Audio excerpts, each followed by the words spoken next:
क्या कार्यक्रम रहा? आज विजयादशमी के पावन पर्व पर बुराई पर अच्छाई की जीत के प्रतीक के रूप में हमारे यहाँ मेला मैदान में रामलीला समिति की ओर से नगर पालिका के सहयोग से दशहरा महोत्सव का आयोजन किया गया, जिसमें रामलीला का संक्षिप्त मंचन कर बुराई के प्रतीक रावण, कुंभकर्ण, मेघनाथ के पुतले फूके गए और समाज को ये संदेश दिया गया कि बुराई का अंत होना निश्चित है और अच्छाई की जीत होना निश्चित है। तो अच्छाई के मार्ग पे चलते हुए हमेशा बुराई को जो है उसका नाश की कामना करनी चाहिए। यही कामना लेकर के सब लोग यहाँ से गए और इसी संदर्भ में विगत 9 दिनों से हमारी रामलीला मंचन जो ब्रह्म चौक में चल रहा था उसका भी आज विधिवत तौर पर समापन हो गया है। कल राम राज्याभिषेक के साथ वो संपूर्ण हो जाएगा। अखिलेश जी, आपने देखा रावण, एक अजीब घटना हुई, रावण अपने आप जल उठा। देखिएगा, कई बार क्या होता है लीला में, भगवान भी लीला करते हैं तो राक्षस भी कहीं ना कहीं किसी न किसी रूप में वो भी वरदानी शक्तियों को प्राप्त थे।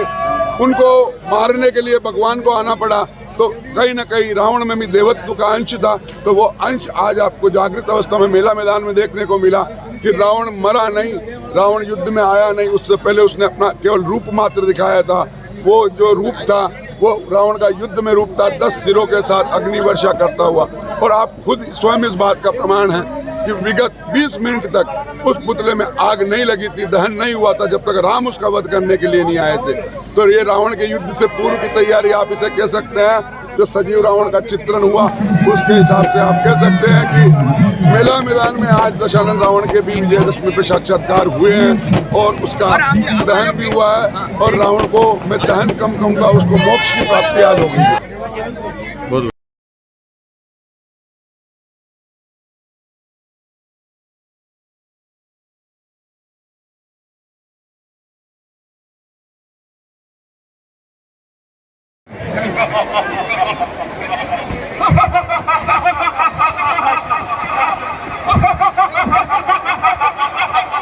अपने साथ में ले जाने का षड्यंत्र करता है, वह भगवान कुंभकर्ण का वध करने के लिए निकल जाते हैं।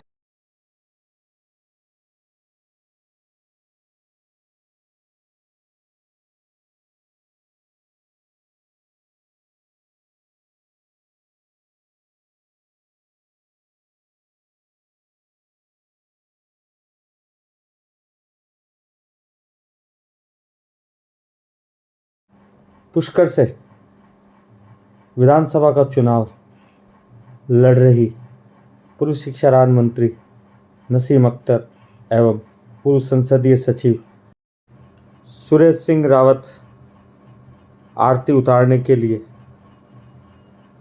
मेला मैदान पहुंचे।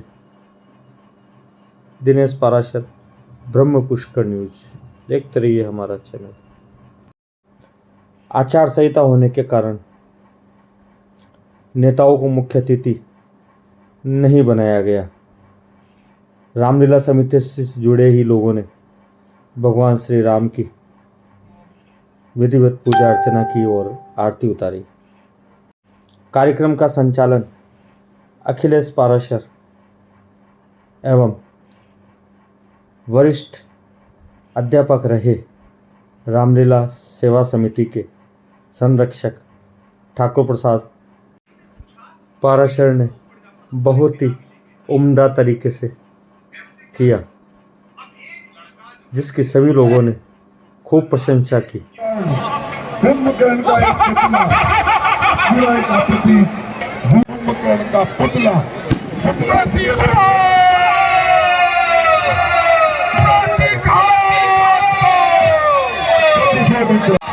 कुंभकर्ण मारा जाता है।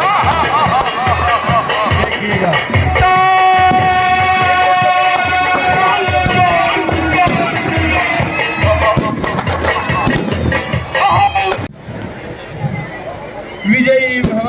देखिएगा, आप विजयादशमी के पावन पर्व पर बुराई पर अच्छाई की जीत के प्रतीक के रूप में हमारे यहाँ मेला मैदान में रामलीला समिति की ओर से नगर पालिका के सहयोग से दशहरा महोत्सव का आयोजन किया गया, जिसमें रामलीला का संक्षिप्त मंचन कर बुराई के प्रतीक रावण, कुंभकर्ण, मेघनाथ के पुतले फूके गए और समाज को ये संदेश दिया गया कि बुराई का अंत होना निश्चित है और अच्छाई की जीत होना निश्चित है। तो अच्छाई के मार्ग पे चलते हुए हमेशा बुराई को जो है उसका नाश की कामना करनी चाहिए। यही कामना लेकर के सब लोग यहाँ से गए। और इसी संदर्भ में विगत 9 दिनों से हमारी रामलीला मंचन जो ब्रह्म चौक में चल रहा था, उसका भी आज विधिवत तौर पर समापन हो गया है। कल राम राज्याभिषेक के साथ वो संपूर्ण हो जाएगा। अखिलेश जी, आपने देखा रावण, एक अजीब घटना हुई, रावण अपने आप जल उठा। देखिएगा, कई बार क्या होता है, लीला में भगवान भी लीला करते हैं तो राक्षस भी कहीं ना कहीं किसी न किसी रूप में वो भी वरदानी शक्तियों को प्राप्त थे। उनको मारने के लिए भगवान को आना पड़ा। तो कहीं ना कहीं रावण में भी देवत्व का अंश था। तो वो अंश आज आपको जागृत अवस्था में मेला मैदान में देखने को मिला कि रावण मरा नहीं, रावण युद्ध में आया नहीं। उससे पहले उसने अपना केवल रूप मात्र दिखाया था। वो जो रूप था वो रावण का युद्ध में रूप था, 10 सिरों के साथ अग्नि वर्षा करता हुआ।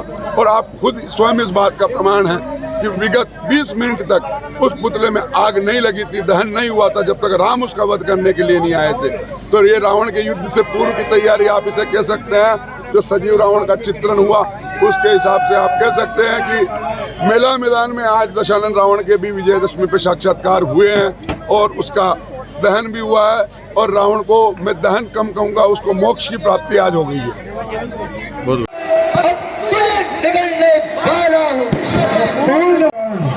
ब्रह्म ज्ञान का एक प्रतिमा, का प्रतीक